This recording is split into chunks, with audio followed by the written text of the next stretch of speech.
Hello, hello, hello. Good Woch, good Chodesh, Rosh Chodesh Elul, Ba'alin L'Tovo. Okay,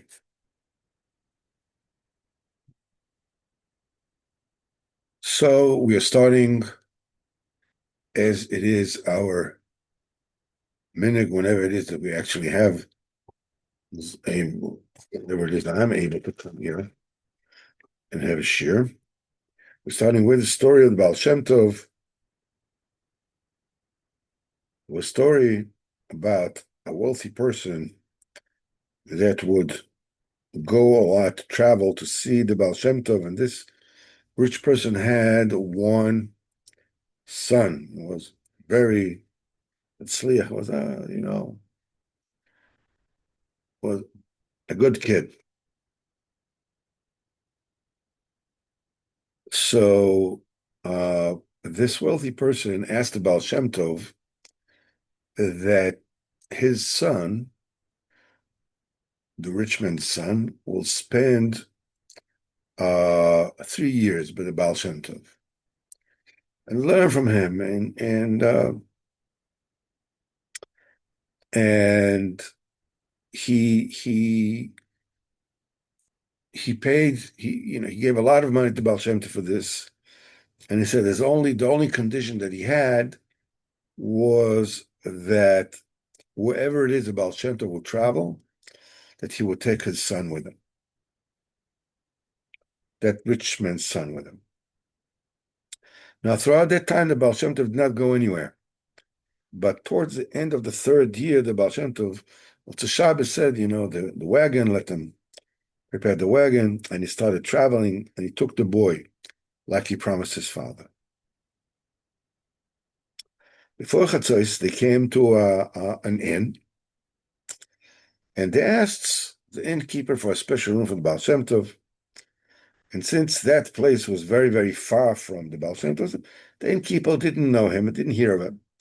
But he gave the Baal Shem Tov a special room, and the boy stayed together with the entourage, of the Baal Shem Tov.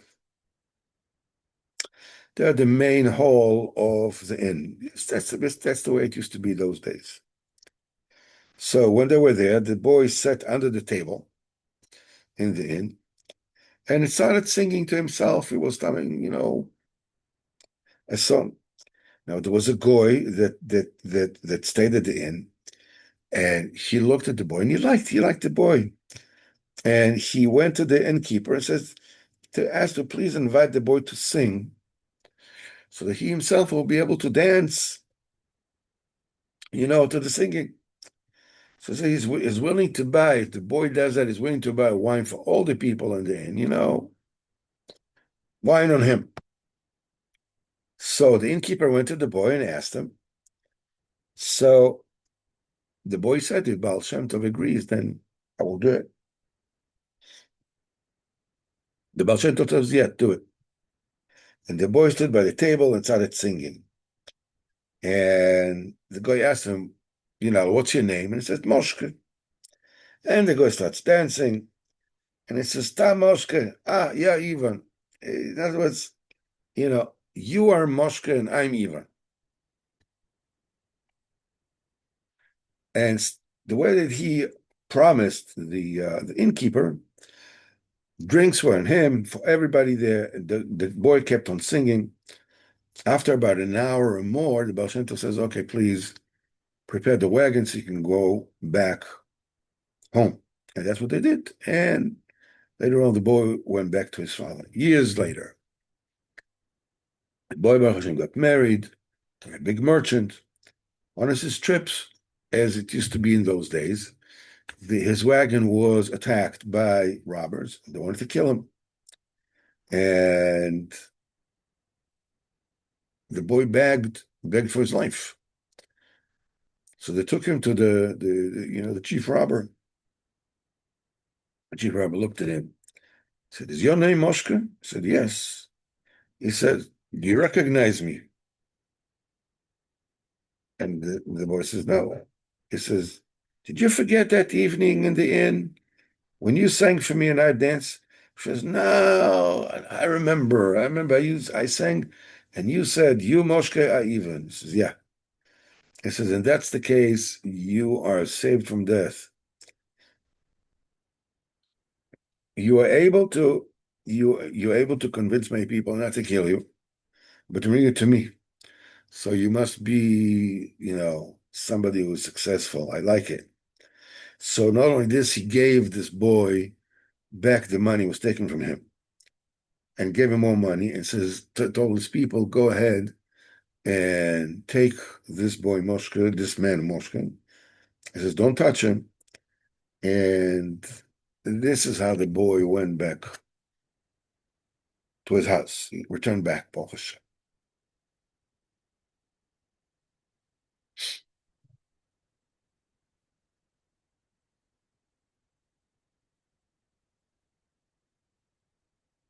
You know, Rabbeinu said, I have looked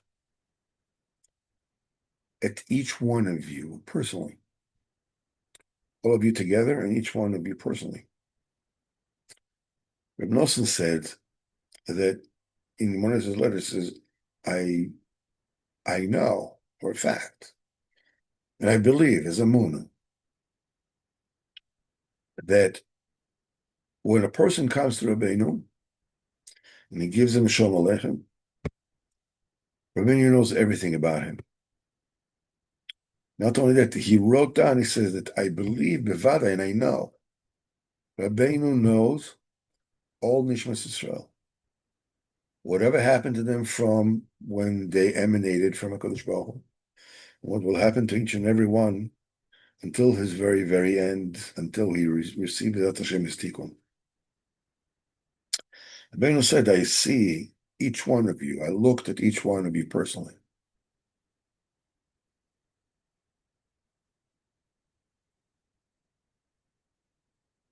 One of the important things, important mysteries, which sort of like turn over to a person's main avodah, is the issue of what is the tzaddik? What is shechina?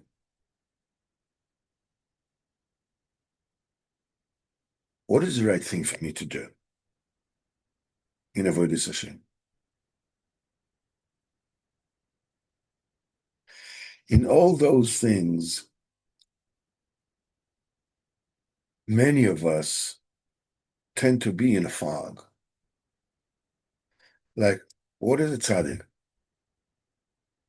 I don't know. I mean, one of the typical things that people say regarding tzaddikim, if they believe in tzaddikim, don't believe in tzaddikim, people tend to take example from themselves.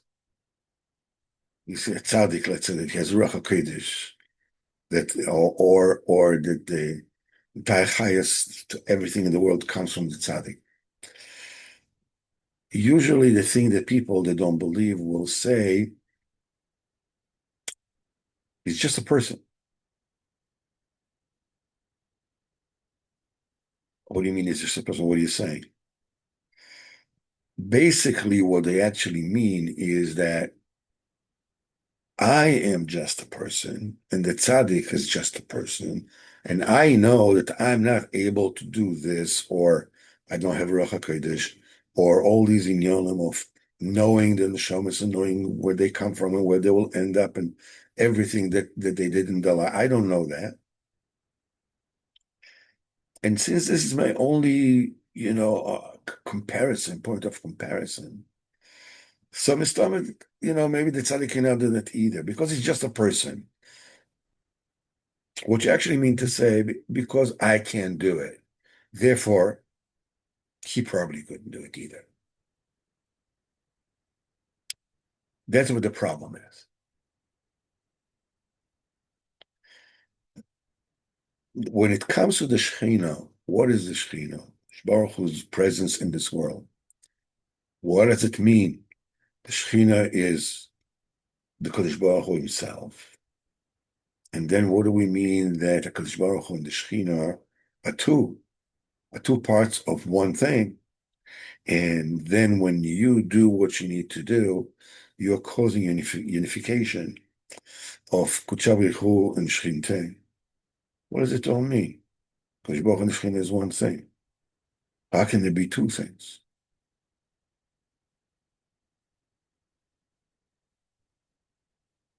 And then it comes to a person's own decision-making process. Am I good? Am I bad? Many, many times,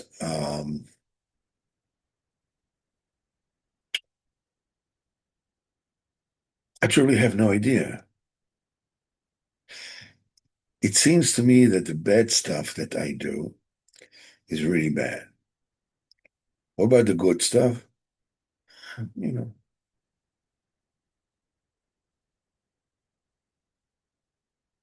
and you fall, a person can fall into a sense of despair. Like, what's going to be with me?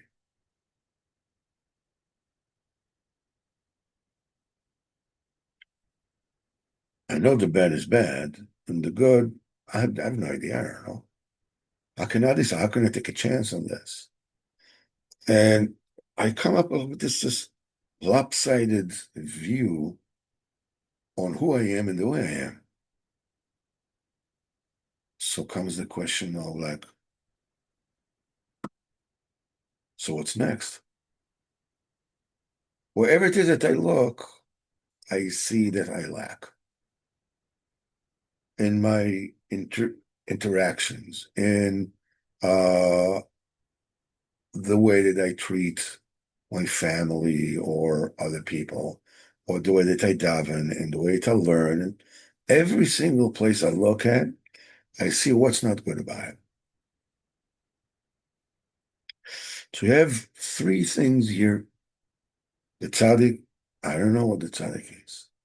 The shechina, I have no idea. Even my own advice.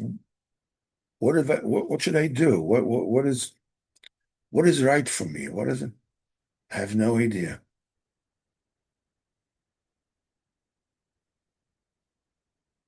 The truth is that all these three things are one, in the sense that, when they ask Rabbeinu, like, how does one become a kosher Jew? Elachid. How do you do that? So Ben said, like that. What does it mean like that? Means you daven and you learn and you daven. And whatever good that you can do, you do. You stay away from doing bad, from thinking bad thoughts, from looking at bad things. And regarding all these things that you don't know, the fact that you don't know them is a call for you to ask HaKadosh Baruch Hu to show you, to believe in the tzaddik, because you won't be able to understand what the tzaddik is. It's above your pay grade. You can't demand a donkey to understand what a person is.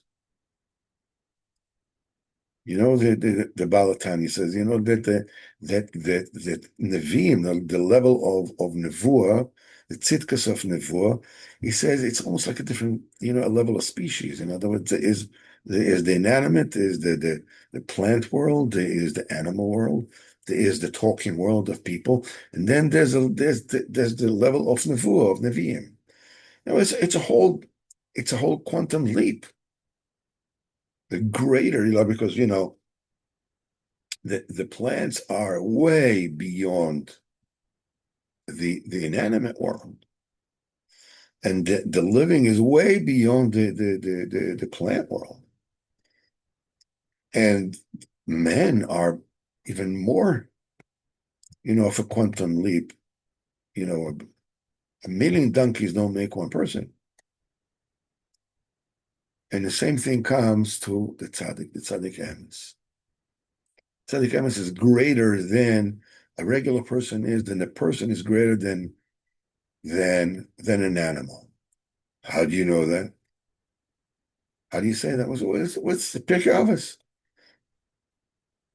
If they said if our predecessors, were like angels, then we are like on the level of, compared to them, we're in the level of people. If they were in the level of people, then we are like donkeys. Chazal said it before, they said it flat out. So I have no way of understanding what the tzaddik is. And truth be told, I don't need to understand. I need to daven, so Hashem will show me. I get more and more emunah in him. But basically, there's no way for me to understand. Can't expect a donkey to understand a person. Can't expect me to understand a tzaddik. Okay. It's the greatness that the tzaddik has over me is immeasurable. There's no way for me to speak about it at all. So, what should I have? I should look for the Ruach HaKodesh of the tzaddik. Because the tzaddik saw me, the tzaddik sees me right now. My life is not, as Rebel Wine, just passed away a couple of days ago. So we can say something with that one of the famous history lessons that he gave, and he was saying, like, what is the difference between general history and what he called providential history? And he said that he, Baruch Hashem, was not a young man at the time. It was late 80s, maybe 90. And he said that Baruch Hashem was blessed with grandchildren, grandchildren, and maybe even more. And he said, when they tell me that one of my grandchildren has a birthday, he's going to be 3 years old. So he says, I do my research in order to find what is the appropriate gift that will be appropriate for the genius that this kid will inevitably grow up to be. So he goes and he searches and he finds whatever it is, and he nicely packed and comes and he gives the kid the gift. And he says, and then for the rest of the afternoon, the child is playing with the box. The difference between general history and providential history is that general history is playing with the box. And this time in history, there was this king, there was this discovery, was this war, was that war. It's like, it's all a toss of it's all crapshoot. Like, this happened, this happened. There's no kesher, there's no connection between one thing. The providential history is when you look at the gift itself, not the box. And you can see how history leads itself providentially towards the tachlis from which the world exists. All these misunderstandings that we have regarding the tzaddik, regarding the shechina, regarding what it is, it's the right thing for us to do, the next step, it is because we are basically playing with the box. We're not playing with the gift. I feel well. I don't feel well. I think that I'm good. I don't think that I'm good. I think that tzaddik should be like me, or he shouldn't be like me. Or the shechina is this, or the shechina is that. This is all because I look at everything. I'm playing with the box. But if you know that the tzaddik is looking at you, the tzaddik knows where you came from, Tzaddik knows where you're going to. Everything is the way it's supposed to be. Look at the gift. Look at what it is that you need to do. You need to daven, you need to learn.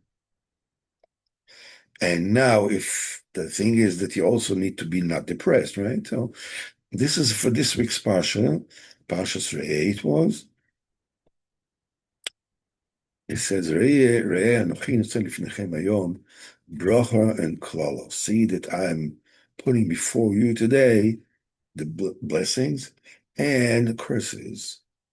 Comes the question, why does it say, see that I put before you today?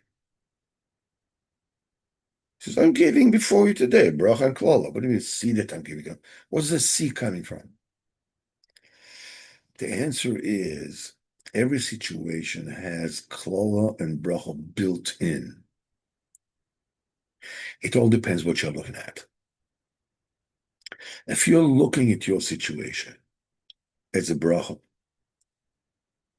as a hashgacha, you have the eyes of a tzaddik to see what the situation is. If you don't understand, no problem, don't need to understand. I need to daven, if that's Kodesh Baruch Hu, to shine my eyes, to open my eyes so I can see what I should do and how I should do it. If a person looks at life playing with a box, playing with a wrapper, I'm not that comfortable now, I don't really like it, and this person insulted me, and what I need to go through. You understand where I'm going with that? By seeing, by looking, depends what you're looking at. This is either you have a blessing or chas v'chalila, the opposite. It all depends on you. It depends on your eyes. Are you going to look at the box or are you going to look at the gift itself? Let's take a quick look at Sochos Haran for this week.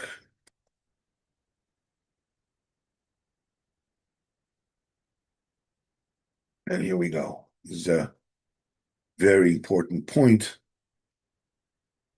Sikha 283. He said, I heard from his name. It says about people that younger people.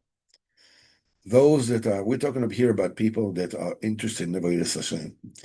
He says that most of the time they're very confused in davening because they weren't able to sanctify themselves properly in the kedusha of being together with their wives. So afterwards they come to daven. It's very difficult for them to daven. And Rabbeinu was warned many times on this, and he said that a person should be discouraged. Whatever happened, it's finished, it's over. The time of davening, you have to forget about everything and overcome and daven b'simcha. Whatever it is, always. And he says, this is, in the Seches Brachas, it says, there is, Abba Binyamin, he says, I was mitzvah on my davening that it should be close to my bed.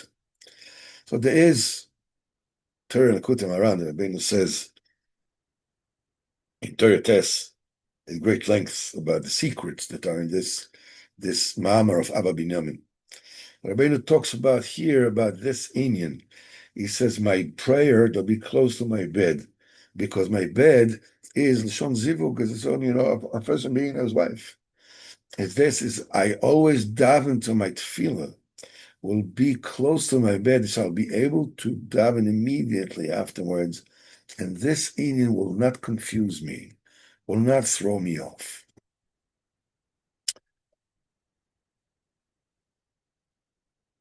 So here we are. And so what about people that are less shaykh with this inyan? What about them? And the Yetzer Hara is an expert in catching people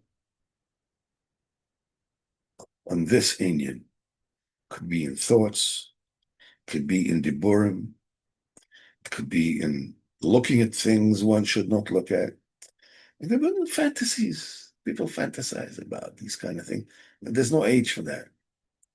You can be 130 years old, you can still have fantasies about these things. And when a person falls in one of these inyonim, there's a person being pushed mishamayim to fall in this inyonim, and did it. Oh, I can't believe it happened to me. How could how, how besides the fact that between you and me, who do you think you are? Well, let's just, just put this aside for a minute, all right? You don't know Kodesh Baruch Hu's cheshbon. If you fell into this is usually because you already fell into this way before, but you didn't pay attention to it, so it didn't get your attention before Mishamayim, so they pushed you a little more. Okay, now you walk up to that. But second thing is you have to have this ability. You're like in baseball, there's something called a closer. A closer. You know what's a closer in baseball? That your team is leading the ninth inning, your team is leading maybe a run or two, whatever it is. And now the other team is really desperate. They're coming in and to play against you. So there's a guy whose job is to close out the game. Strike out all the rest of the guys, close it out. It's a very pressure-laden situation. Now, there was the best closer in baseball ever. They asked him, what's your secret? So he said his secret is that whenever it is that he blows a save, in other words, he's supposed to win the game, and they'll lead the game, and he blows the save, and he loses the game. He says the next day he comes on, he just wipes it completely from his mind. You don't do it. Today is today. What happened is finished. The one thing that the better close, they all can pitch at any time and strike out anyone and whatever. Each and every one. So the difference between them is the one that can block out the failures of the past immediately. The more you can do it, the more efficiently you can do it, the better a closer you are. Same thing with the Avodas Hashem. Let's say that you are the worst person ever. Chas v'chalila. Ever. So what are you going to do? If chas v'chalila, you're the worst person ever, you should get into Avodas Hashem. What are you going to do? Wallow upon this? Again, you're playing with the box. What you should do is shut it off and get into Avodas Hashem. And if it wasn't as bad as you thought, Avad should get into Avodas Hashem. Close it off, go on. Hashem should help us, first of all, to have Chodesh Elul, gewaltige Chodesh Elul, a gitten Rosh Chodesh Elul, Chodesh of Tshuva, Chodesh coming close to Kodesh Baruch Hu. How sweet it is to be Jewish. Now it's time Kodesh Baruch Hu calls us to him. Now Kodesh Baruch Hu is accessible. We have a whole month, because we also what they call Melech Basadeh, the king is in the field. Well, when the king is in the palace, you have to get to him, or whatever it is. But when the king is in the field, he's much more accessible. That's Elul. Hashem should have us B'ezrat Hashem, should have a ksir v'chsim toiva, and git kiben shir B'ezrat Hashem, begashmias, beruchnias, and health and wealth. The gift and the box should all be B'ezrat Hashem, complete and healthy, and B'ezrat Hashem, alles geht's B'ezrat Hashem. Kol tov and a gitten chodesh. Atzlach Rabba, chodesh tov.